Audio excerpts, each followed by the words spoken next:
Kuya Mike. Alright. Okay, nandito tayo sa BMJ Meat Shop ngayon at bibili tayo ng pork belly. Gagawa tayo ng pinakopsan. Alright. Nari ng BMJ Meat Shop. Tayo naman hands on, no? Pero hindi yan lang in-order natin. Lechon belly. Yan mga kaingi, ito na yung ating in-order ng mga pork belly, no? Pinakat na rin natin. Itimpla na natin ito sa bahay. Tapos simulan na natin ang pinakupsan. Alright. Basta ako, no, mga kaingi, no? So kung kailangan nyo ng mga sariwang baka, baboy, manok, no? BMJ Meat Shop lang dito sa BF Homes, no? Yan, Kuya JP, hanapin nyo lang at bigyan kayo nyo ng discount. Sabihin nyo lang, Kuya Mike. Alright. So mga kaingi, no? Ito na yung pinakupsan. Yung baboy. Hugasan lang natin to tapos titimplan.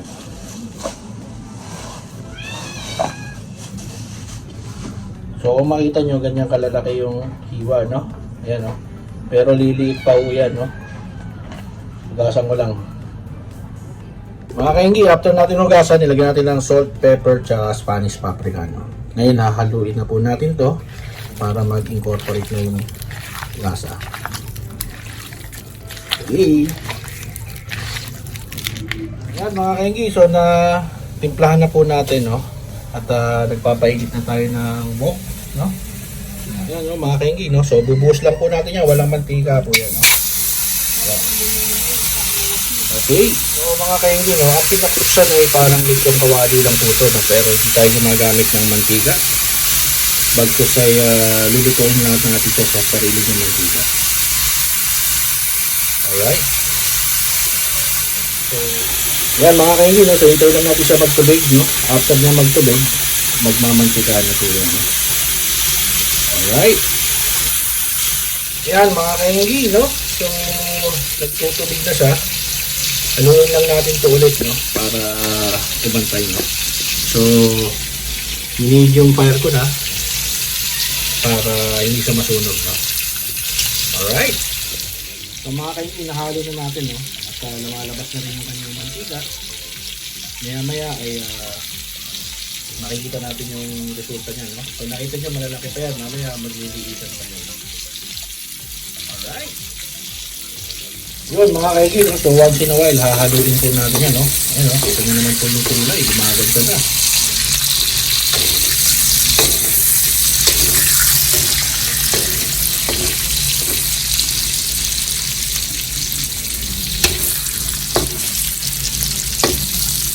No, mga kaingi, kita nyo naman, no, dami ng mantika nilalabas, no, pero hindi pa po yan, no, kasi ipapa-crispy pa po natin yan, no? Alright. Mga kaingi, ayan na, malapit-lapit na yan, no? Tapos po yan, siguro mga 10 minutes pa hanguin natin, tapos i-double fry natin yan. Alright. Mga kaingi, ayan na, oh. So papatayin na muna natin yung ating mantika, no? Yung ating kawali, no? Tapos hahanguin natin yan, tapos ito double fry natin. Alright, mga kaingi, painitin na natin uli yung mantika, no? So naka high fire tayo. Tayin lang natin siya uminit, no? So mga kaingi, sinalang na po natin, no? Technically mas maganda to kung mas mataba yung ating liempo na gagamitin, no? Yan. Alright. Luto na po ang ating pinakupsan, no? Palalamigin lang po natin yan para lumutong po yung ating mga balat, no? Yan, ako naman. Extra rice na naman po ito, mga kaenggi, no? Alright.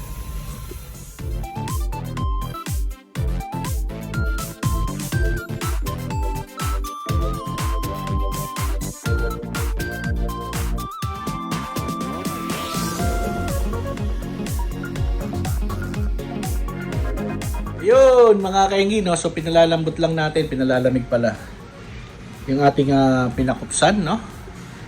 It is a Bisaya dish, no? Actually it's a lechong kawali lang yan, pero iba yung proseso ng pagluto, no? Sana nagustuhan niyo po itong video na to. Mamaya tikiman person na to. Alright mga kainggi, no? So itong pinakupsan, no? Yan. Alright. Pwede itong pang-ulam, pero kadalasan ginagamit daw po ito pang-pulutan. Oh. So, tikman natin, no? Yan, no? Kaso lang, mainit pa. Ito.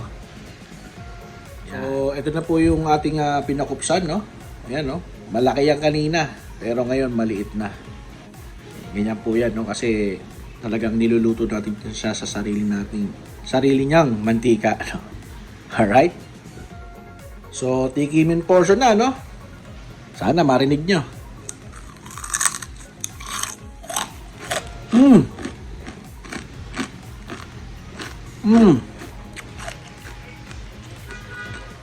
Ang sarap.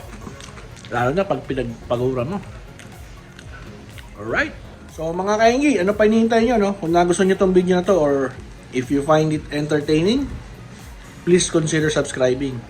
Like, comment, and share na rin, no? Para dumami pa tayo sa community. I-comment down below nyo, no? Kung may mali akong nagawa para mas ma-improve pa natin tong pinakupsan na to. Alright? So mga kaingi, alam na this. Bye-bye! Alright!